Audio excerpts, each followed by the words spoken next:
نبی پاک صلی اللہ علیہ وسلم کے مدینے آنے سے پہلے ایک شخص تھا، عبداللہ بن ابی سلول اس کا نام تھا۔ تو مدینے والے لوگ اس کو اپنا پیشوا مانتے تھے، اوس بھی خزرج بھی، اس کی تاج پوشی بھی کی، بڑی اس کی منتا تھی۔ جب حضور آ گئے تو اس کا کاروبار بند ہو گیا۔ اب لوگ یہ نہیں سمجھتے کہ میں غلط ہوں، لوگ کسی کے مفادات کو ٹھیس پہنچتی ہے تو مخالفت کرنے لگ جاتا ہے۔ اب اس کے حالات جب خراب ہوئے تو اس نے پتہ کیا کیا، جھوٹ موٹ کا کلمہ پڑھ لیا۔ سمجھ آ رہی ہے باتوں؟ جھوٹ موٹ کا، اور منافقوں کا ایک ٹولہ اس نے تیار کر لیا جس کا قرآن مجید نے سورہ منافقون میں ذکر کیا۔ ایک جنگ کا موقع تھا، نبی پاک صلی اللہ علیہ وسلم تشریف لے گئے تو عبداللہ بن ابی سلول بھی چلا گیا۔ حضرت عمر فاروق رضی اللہ تعالیٰ عنہ کے ایک غلام تھے، وہ پانی لینے کنویں پہ گئے۔ ادھر سے انصار میں سے، چونکہ حضرت عمر کے غلام مہاجر تھے، انصار میں سے ایک شخص پانی لینے پہلے سے آیا ہوا تھا۔ پانی بھرنے میں کوئی اختلاف ہو گیا، جھگڑا ہو گیا، مار کٹائی تک نوبت آ گئی۔ حضرت عمر کے غلام نے کچھ چیز مار دی، اس شخص کو زخمی ہو گیا۔ اس نے پکارا، عبداللہ بن ابی سلول نے سمجھا کہ موقع اچھا ہے، دوڑا ہوا آیا اور آ کر اس نے کہا، انصار مدینہ بھاگ کے آؤ، جلدی آؤ، اور بڑے غلط جملے استعمال کیے۔ کہنے لگا، اگر ان لوگوں کو تم اپنا بچا کچا کھانے کو نہ دیتے مہاجروں کو تو آج یہ تمہارے سر پہ نہ بیٹھتے۔ معاذ اللہ، ایسی باتوں پہ کہا کرے، بولے یہ روز مرہ کی گفتگو میں عادت بنائیں، کوئی ایسی بات کرنی ہو تو معاذ اللہ استغفر اللہ کہہ کے کرنی چاہیے۔ اس نے کہا کہ معاذ اللہ، اب ان کو بچا کچا نہ دیں تو یہ ہمارے سر پہ نہ بیٹھتے۔ شور کیا اس نے۔ ہمارے ہاں بھی سیانے بندے پنچایت کے لوگ، وہ کہتے ہیں تو اس برادری کے بچے سے ہی مار کھا ہے، پتہ ہی نہیں چلا، جا اسے مار کے آ، سر پھاڑا، یہ کہا پھوڑ دے اس کا سر، اور دیکھ میں دیکھ لوں گا بعد میں جو ہوگا۔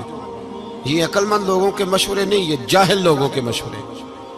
ناراض نہ ہونا، پر یہ نبی پاک صلی اللہ علیہ وسلم نے فرمایا ہے، حضور کا فرمان ہے۔ یہ کن لوگوں کا کام ہے؟ بول کے بتائیں، بول کے۔ پڑھے لکھے سیانے بندے اس طرح کے مشورے یہ بالکل نہیں دیتے، جاہلوں کا کام۔ پکارا، مہاجر سارے اکٹھے ہو گئے، انصار سارے آ گئے، اور جب انصار آئے تو مہاجرین کو بھی پکارا، مہاجر بھی آ گئے۔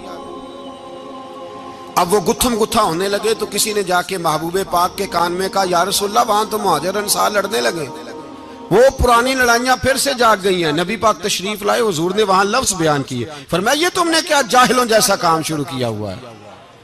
یہ کون سا کام ہے؟ اللہ کرے ہم سب اس کام سے باز آ جائے، آمین تو کہنا۔ اس برادری دے منڈے کوئی مار کھائیں، برادری کیا ہوتی ہے؟ برادری تو تعارف کے لیے، اونچ نیچ کہاں سے آ گئی؟ کہا میرے رسول پاک علیہ الصلوۃ والسلام نے، فرمایا تم جاہلوں جیسے کام کر رہے ہو۔ صلح کرائی، بات رفع دفع کرائی، لوگ چلے گئے، معاملہ ٹھنڈا ہو گیا۔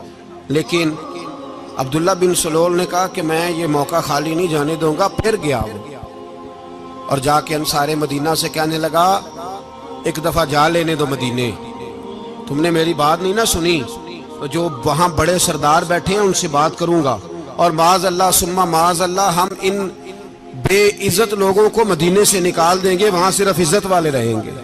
یہ غلط جملے اس نے ادا کیے جس کو قرآن پاک نے سورہ منافقون میں بیان فرمایا ہے۔ اس نے یہ بات کی۔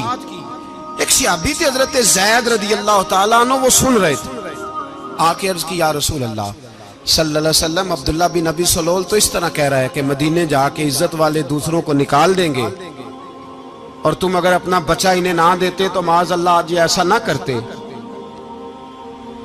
حضرت عمر نے بھی سن لیا،